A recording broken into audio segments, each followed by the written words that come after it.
Wait, what's that hiding in the grass? I'm the evil stinging scarab, and I'm gonna put holes in all your darts. Ah!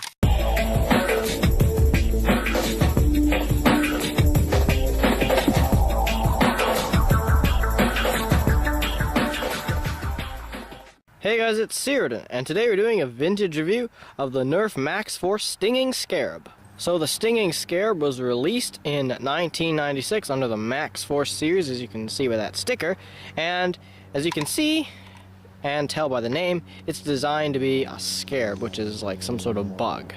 So to use the Stinging Scarab, you have to do what's known as pulling at the handle, because it does fold in here. It's pretty hard to do, but you just fold it like that. And if you can't tell by looking at that, that's extremely uncomfortable. Like, it's not designed to be comfortable at all. And of course it also is a pull and release, so you just pull back on this, and you can see the wings open up, although this one for some reason is a bit sticky. But you pull back and then you release it to fire a dart. And the darts that it uses are vintage micro darts here, and it also, if you couldn't see, has storage for 2 more on these mini legs here, which are, you just put them on like that, so it's kind of helpful.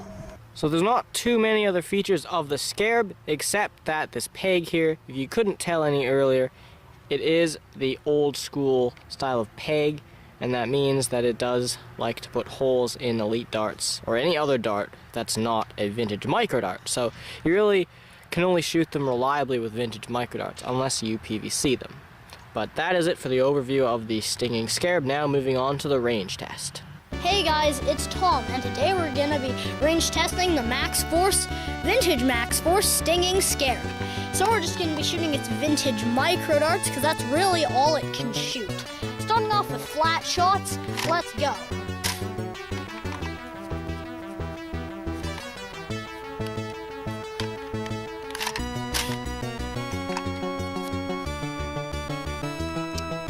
Really depends on how tight the darts fit onto the peg for the ranges.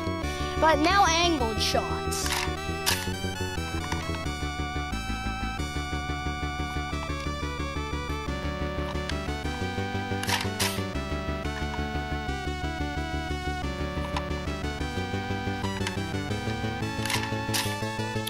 Okay, that's it for shooting the darts. Now let's check the ranges.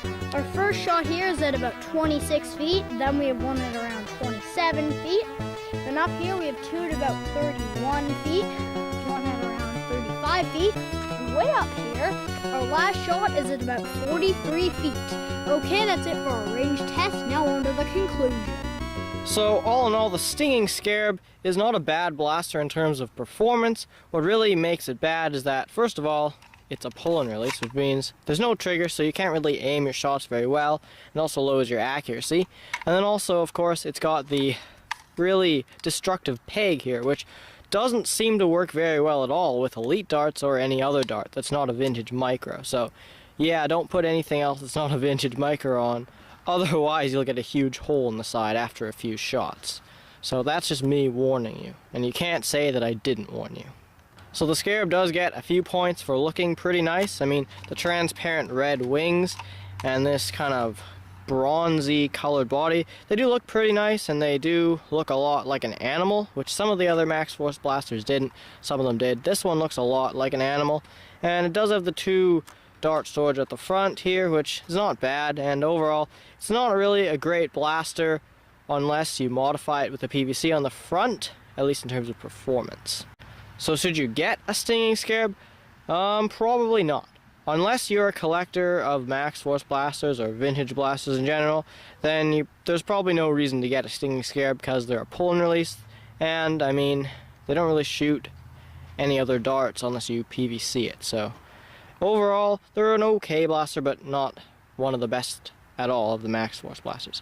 So that's the end of our vintage review of the Nerf Max Force Stinging Scarab. Thank you guys so much for watching. Please like and subscribe.